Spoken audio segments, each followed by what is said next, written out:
Adil Katalino, bacuramin ke surga, besengat ke jubata. Arus. Kami atas nama tokoh adat atau lembaga adat di salah satu desa di Kecamatan Surian Tengah, Kabupaten Surian, Provinsi Kalimantan Tengah, menyampaikan apa yang menjadi atau membuat keluh resah kami masyarakat hukum adat di Kalteng pada umumnya, khususnya di Kabupaten Surian, Kecamatan Surian Tengah, Desa Teluk Bayur dan sekitarnya. Penting dan perlu kami sampaikan adanya investor atau perkebunan kelapa sawit berinvestasi di wilayah kami membuat atau menimbulkan dampak-dampak buruk bagi kami masyarakat hukum adat atau Dayak pada umumnya. Demi menghindari terjadinya hal-hal yang tidak kita inginkan, kami meminta kepada instansi-instansi kepemerintahan terkait agar bisa membuat atau mengambil kebijakan melurus atau menindak tegas bagi perusahaan yang sudah melanggar dan menjolimi hak-hak kami masyarakat pada umumnya sesuai dengan Undang-Undang NKRI, karena kami masyarakat hukum adat bagian dari Negara Kesatuan Republik Indonesia dalam kurung NKRI yang sudah diakui hak-hak kami dan sudah diatur pemerintah negara Indonesia dalam kurung NKRI. Namun, beberapa perkebunan yang melanggar hukum negara maupun hukum adat setempat. 1. Berupa kewajiban 20%, sedangkan tujuannya investor berinvestasi di wilayah potensi tempat kami berdomisili, salah satunya mensejahterakan masyarakat. Namun, sampai sekarang belum ada pernah ditunaikan hak-hak kami selaku masyarakat setempat. 2. Mereka sudah mengupas atau menggundul hutan adat serta merusak benda-benda sakral keramat situs budaya yang ada di wilayah desa kami. Dan hutan-hutan lainnya yang bisa menyambung hajat hidup kami masyarakat hukum adat setempat. Salah satunya PT Medco Group Jaya Alam Permai. Di sini juga belum pernah menunaikan hak-hak dan kewajibannya selaku investor yang mengambil dan memetik keuntungan dari wilayah desa kami, dari wilayah potensi tempat kami berdomisili. Adanya investor itu tujuannya adalah mensejahterakan kami masyarakat, namun bersulitkan, bahkan kami disengsarakan tidak sesuai dengan aturan dan undang-undang yang berlaku. Jadi demi menghindari hal-hal sedemikian, kami selaku masyarakat hukum adat, khususnya masyarakat Dayak yang ada di Kepulauan Borneo, masih trauma, Pak. Kami masih tidak mau ada trauma nasional. Kami tidak mau ada jilid 2 yang akan terjadi untuk kedepannya. Demi menghindari hal-hal seperti itu yang sedemikian, maka kami atas nama masyarakat adat meminta pandangan, arahan, dan minta untuk bapak-bapak mengambil kebijakan yang tegas selaku pimpinan-pimpinan kami yang ada di pusat, khususnya di KI Jakarta. Saya atas nama Maroto dari Desa Sungai Buluh, Kecamatan Manis Mata, Kabupaten Ketapang, Provinsi Kalimantan Barat, yang mewakili masyarakat adat di Desa Sungai Buluh, Dusun Sungai Buluh Kanan, dan Dusun Muara Sungai Buluh. Kami menyatakan sikap tentang keluh kesah kami di Desa Sungai Buluh, Kecamatan Manis Mata, Kabupaten Ketapang, Provinsi Kalimantan Barat, bahwa dengan adanya pihak perusahaan di desa kami, yaitu perusahaan PT MSL Mitra Saudara Lestari, telah melakukan pelanggaran, yaitu sebagai berikut. 1. Situs-situs budaya atau adat yang telah dilanggar, seperti keramat yang telah digusur dan makam leluhur kami juga yang telah digusur. 2. Sungai alam yang telah dijadikan lahan konservasi atau lahan sawit. 3.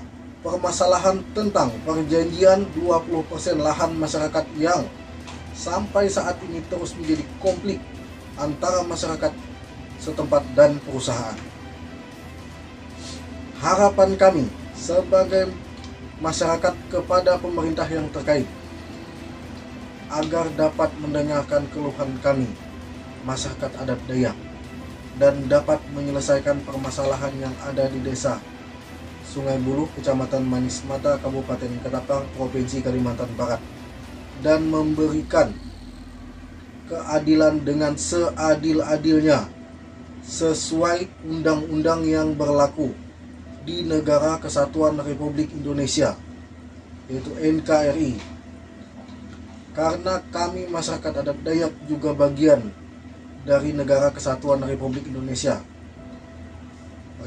NKRI.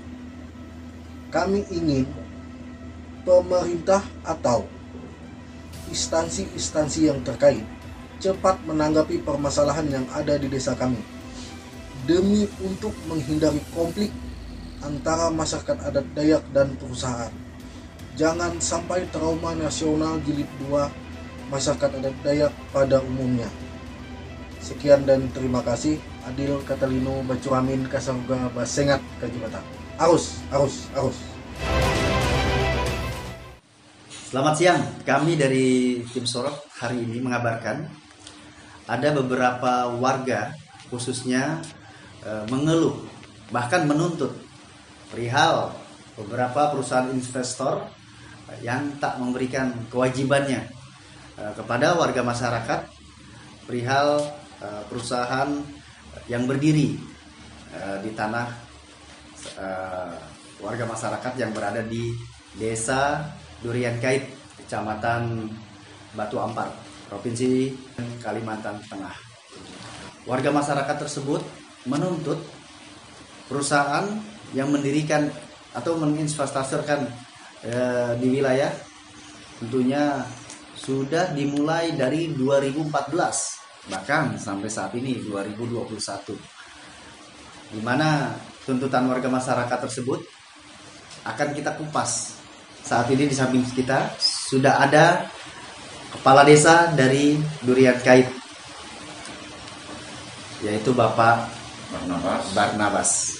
Dan di sampingnya sudah ada tokoh masyarakat dari adat, Bapak Domen ya? Iya, Domen. Oke.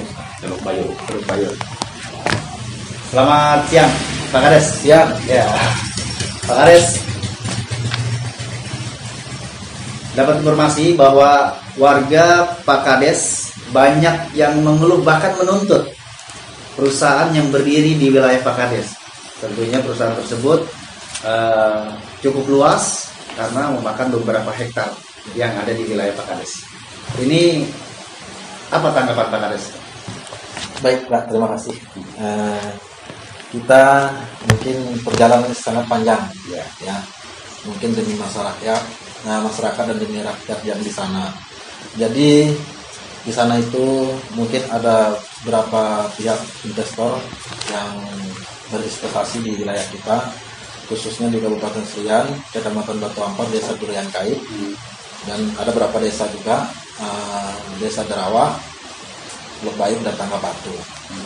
Jadi banyak artinya yang kewajiban perusahaan yang tidak dipenuhi. Dan beberapa perusahaan ini ada perusahaan Cita Tani Kuno Sejahtera, CKS, PT Mitra Kerja Indo, MKA, perkebunan PT Nainya, dan juga perkebunan Sulin Estate, dan juga ada PT Bangun Jaya Alam Permai di JAT 2, dan juga ada Teguh Sempurna Bagi Binapasi. Jadi ada 4-5 perusahaan yang di sana yang berinvestasi di wilayah kita. Tapi berapa investor ini tidak memenuhi kewajiban mereka. Artinya sesuai dengan peraturan undang-undang yang ada. Jadi kami selaku menyampaikan aspirasi masyarakat harus dari pihak pemerintahan pusat harus memberikan aturan itu yang sebenarnya, sesuai dengan terlampir yang tercatat di sini Pak. Jadi kita ada beberapa aturan dari peraturan Menteri Pertanian Republik Indonesia nomor 98 Permentan OT 140 garing 9 2013. Jadi sangat jelas di sini di poin pasal 13, 14 dan 15. Yang juga di sini ada peraturan Undang-Undang Republik Indonesia nomor 39 tahun 2015 tentang perkebunan. Jadi di sini di pasal 58, 59, 60 sangat jelas. Jadi kami tidak uraikan Pak masalah pasal ini yang tidak kami jelaskan. Mungkin pihak pemerintah pusat ataupun pemerintah daerah sangat mengertilah dengan undang-undang.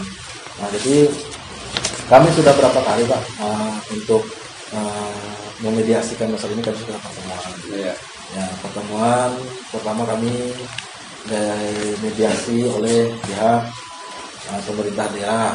Nah, setelah itu kami juga dimediasi oleh wakil rakyat di DPRD Kabupaten Serian, dan juga kami dimediasi juga oleh pihak Kapolres, tapi belum ada titik temunya. Nah, jadi makanya kami minta kepada media televisi bisa menyampaikan keluh tentang tangisan masyarakat kami yang beberapa desa ini, khususnya di Kabupaten Serian, Desa Durian Kait, dan ada beberapa desa yang sudah saya sampaikan tadi Pak.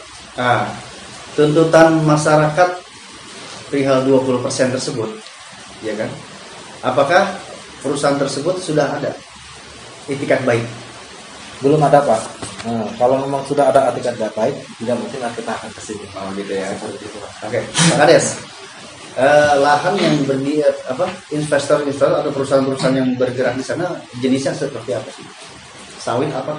Sawit ya. Kurang lebih berapa hektar? Kalau untuk di wilayah CKS itu ada 11.000. 11.000. Ya, 11.000. Kurang lebih 11.000 yang iupnya. Terus yang di Sinarmas kurang lebih hampir 17.000. Jadi, dan juga di beberapa perusahaan Minangmas kurang lebih hampir 7.000-an. Terus yang di BJP kurang lebih 7.000 juga Pak. Oke. Jadi yang masuk di wilayah khususnya desa saya. Iya. Belum yang lainnya ya. Belum yang lainnya. Apa Kades? Banyak di situ saya lihat tadi keterangan dari Pak Kades, wilayah yang dipekerjakan atau perusahaan tersebut membuka berhektar-hektar perusahaan kebun sawit. Banyakkah keluarga Pak Kades yang bekerja di sana? Nah, di sana kalau masalah tenaga kerja, sebagian masyarakat dipekerjakan, dan juga kita satu PT aja lah. Seperti contoh PT CKS, kita Keadilan Sejahtera, dia mempekerjakan masyarakat saya dalam satu minggu itu hanya 3 hari masuk kerja. Karena alasan mereka itu budget dan segala saya kurang paham. Nah, jadi seperti apa ingin menjelaskan saya, masyarakat saya kalau cuma dipekerjakan cuma 3 hari atau 4 hari. Nah, dalam 1 bulan itu, dalam ini kita hitung kemarin ada masyarakat yang menyampaikan ke saya hanya terhitung 14 hari saja. 14 hari kerja. Iya, betul. Dan juga di Sinarmas, intinya kita juga di sana ada juga pekerja sesuai dengan ketenaga kerjaan. Tapi intinya kita lihat di lapangan banyak juga yang ngeluh masyarakat kita, ya ada cemburu sosial lah. Sebagiannya kan di banyak itu yang dari luar daerah. Dari luar daerah bekerja di perusahaan tersebut. Ya, tetapi warga sendiri hanya sedikit. Sedikit seperti itu. Oke, Pak Kades. Tadi keterangan Pak Kades di situ sudah ada pertimbangan atau artinya sudah ada dari pihak bupati, ya kan, kepala daerah atau anggota DPRD wilayah Serian. Ya, betul. Apa tanggapan mereka? Tanggapan mereka kemarin ada beberapa masyarakat saya, sampai saya suruh mereka itu minta memo ke Bapak Bupati Serian. Dikasihlah memo itu masyarakat saya, tapi pihak perusahaan tetap tidak memperkerjakan. Orangnya pun sekarang ada di kampung, tidak dipekerjakan. Itu sudah memo dari bupati, apalagi dari kepala desa. Nah, jadi perusahaan itu memang sangat kita selaku masyarakat kepala desa berkait memang sangat diperlukan. Dengan tujuan ini. Iya betul, sangat betul. Oke. Dengan adanya tuntutan warga masyarakat kepada perusahaan-perusahaan yang berdiri di wilayah Pak Kades tersebut, ya kan? Artinya ada harapan ke depan. Apa yang diinginkan Pak Kades dan warga masyarakat? Harapan ke depannya apa? Gini, kalau harapan ke depan, sampai pun saya ini ke Jakarta, kenapa? Karena harapan mereka adalah 20% itu memberi perusahaan itu memberi kewajiban sesuai dengan aturan. Itu harapan mereka. Sangat-sangat itu, karena mereka sangat jauh perbedaan dengan antara migrasi. Karena migrasi sekarang sangat sukses, mereka ada L122 yang dibuka oleh perusahaan, dan kami selaku orang pribumi ataupun untuk lokal tidak ada yang diberikan untuk perusahaan maupun CSR maupun istilahnya yang sesuai dengan aturan kewajiban mereka 20%, Pak. Oke. Tidak ada. Pak Kades, penutup, sudah adakah perhatian khusus dari perusahaan tersebut untuk warga masyarakat perihal tuntutannya? Kalau untuk PT CKS ataupun juga beberapa PT, kita sudah ada, artinya Sinarmas itu dia memberikan kemitraan itu di luar dari perizinan, artinya di luar dari perkebunan mereka. Jadi di sana itu kalau di Sinarmas intinya mereka itu siap untuk membangun lahan, tapi membuka perkebunan untuk masyarakat, kemitraan, tapi masyarakat itu menyediakan lahan. Sekarang lahan tersebut sudah habis, mereka yang garap. Jadi di sana itu siapa yang banyak tanahnya, itulah yang banyak kemitraannya. Artinya seperti itu. Jadi masyarakat yang nggak punya tanah, nggak punya kemitraan. Jadi seperti itu. Jadi itu saya pikir Pak, nanti timbulnya polemik juga. Polemik ya. Antara masyarakat. Karena nggak mungkin lah dia ada pelasma atau intinya kemitraan, dia nggak ada. Jadi akhirnya jadi polemik lah nanti kalau itu kemitraan. Bahkan kita tahu warga sana adatnya itu sangat kental ya. Ya, sangat kental sekali, Pak. Sangat kental sekali. Karena di sana maupun nikah maupun melahirkan mau itu adat, Pak. Adat, sampai ya? pun meninggal. Ya, itu adat. Sangat kental adat budaya di sana. Tentunya dengan keterangan Pak Kades Barnabas, perhatian pemerintah pusat terkait hal ini harus segera diperhatikan. Karena kenapa? Takutnya nanti berdampak dengan ada hukum adat di sana ya, atau terjadinya konflik yang berkepanjangan. Kebetulan di sini kita juga sudah bersama dengan tokoh masyarakat yang berada di wilayah Serian Tengah, Desa Teluk Bayur, Pak. Desa Teluk Bayur. Bapak Duren. Iya, Bapak Domeng. Bapak Domeng. Ya. Pak Domeng. Ya, Pak. Sebagai tokoh masyarakat, apa yang dikeluhkan? Salah satunya ya apa yang sudah disampaikan beliau tadi selaku kepemerintahan desa yang ada di Kabupaten Serian, masuk dalam satu tetangga kecamatan lah kita, dalam naungan dalam ruang lingkup satu PT yang PT CKS Cipta Tani Kumai Sejahtera tadi. Jadi apa yang menjadi keluh resah masyarakat di situ ya salah satunya 20% terkait itu tadi, Pak. Namun saya selaku tokoh masyarakat hukum adat dan bagian dari pengurus adat yang ada di Serian Tengah. Nah, jadi yang sangat memperhatikan bagi saya selama saya mempelajari dan melihat situasi dan kondisi di lapangan, Pak, ada salah satu PT. Di situ ada PT anak cabang dari Sinarmas Group, yaitu PT Ketayang Estate, yang ada di seberang desa kita. Ya, dalam artinya di provinsi desa tempat kita berdomisili. Nah, di situ ada berupa makam dulu, makam leluhur kita, garis keturunan kita, yaitu ya dari riwayat dari keturunannya sesilahnya. Di situ ada keturunan kami dulu yang namanya Hampak dan Todang. Nah, di situ kalau bahasa adatnya kita masyarakat sana, Pak, masyarakat hukum adat khususnya di Kecamatan Serian Tengah. Nah, di situ namanya Sandung Sepundu. Sandung Sepundu. Nah, jadi sepundu itu ada beberapa sepundu, ada juga sepundu itu berupa beberapa orang yang dimakam di situ, ada juga tagihan di sekitar sandung itu. Nah, jadi ada satu sandung itu yang berisikan di situ ada 7 leluhur dulu, Pak. Gitu, dari garis keturunan kita. Nah, jadi saya selaku masyarakat hukum adat bagian dari sesilah keturunan dari beliau-beliau tersebut. Nah, jadi saya merasa prihatin Pak. Terlalu seakan-akan adat dan budaya kami selaku masyarakat hukum adat itu tidak diakui dan tidak dihargai oleh PT Sungai Nusa ini, Ketayang yang ada di potensi desa kita.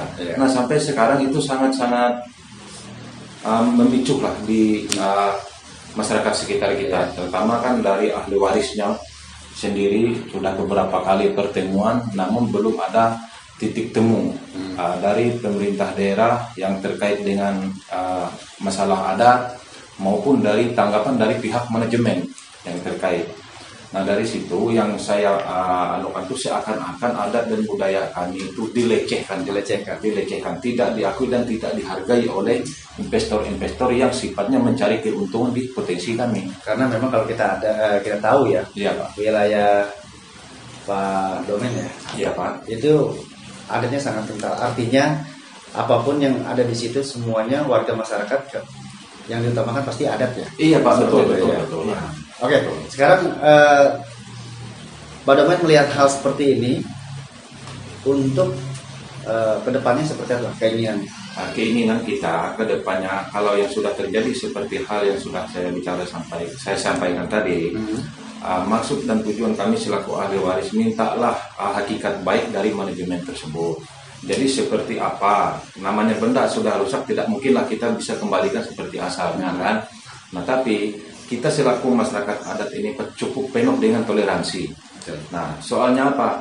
Soalnya hasil rapat besar Tumbang Anoy yang sudah dibekukan pada tahun 1894 di Tumbang Anoy itu, nah kita kan berpacu di situ Pak. Nah di situ kan ada kepelanggaran ini ya sanksinya ini, jadi berdasarkan istilahnya kesepakatan pengurus adat maupun lembaga adat setempat. Nah yang penting melibatkan tokoh adat, tokoh masyarakat maupun ahli waris yang terkait dengan permasalahan itu. Nah jadi kita tidak memandang nominalnya Pak. Yang penting akuilah dan hargailah adat dan budaya kami. Karena itu adalah warisan dari para leluhur kami, dari para pendahulu kami. Nah jadi saya harap kepada instansi-instansi yang terkait dengan perkebunan, ya tolong jangan disemena-menakan, jangan dibiarkan perkebunan itu membuat gaduh kami masyarakat hukum adat setempat Pak. Yang dikhawatirkan? Yang dikhawatirkan itu ya dampak-dampak yang tidak diinginkan itu Pak. Karena sekarang itu masyarakat hukum adat yang ada di Kalteng, khususnya di Kabupaten Surian itu Pak sudah kayak seperti apalah ini kan. Nah, sudah mulai memanas ya? Ya sudah mulai memanas Pak. Sudah mulai memanas. Iya, khususnya di Kecamatan Surian Tengah. Ini jujur, sampai saya beberapa tokoh yang ada mengambil kesimpulan didamping oleh beberapa kepala desa ke sini untuk menyampaikan keluh resah yang sudah dirasakan masyarakat hukum adat. Iya Pak, kita menyampaikan aspirasi masyarakat Pak. Oke, terima kasih banyak. Demikian bincang-bincang kita bersama Kepala Desa Durian Kait ya, Bapak Barnabas, sangat luar biasa dari Kalimantan datang ke kantor kami di Sorot, dan tokoh masyarakat Bapak Domen. Iya betul ya. Dengan bincang-bincang kita bersama Bapak Kepala Kades dan Bapak tokoh masyarakat, tentunya ini jangan dianggap hal sepele. Bentuk perhatian pemerintah pusat, baik daerah ataupun pusat, ini perlu. Karena apa? Jangan sampai hal-hal yang tidak kita inginkan terjadi lagi di Kalimantan Tengah. Saya Fahri dari tim Sorot mengabarkan.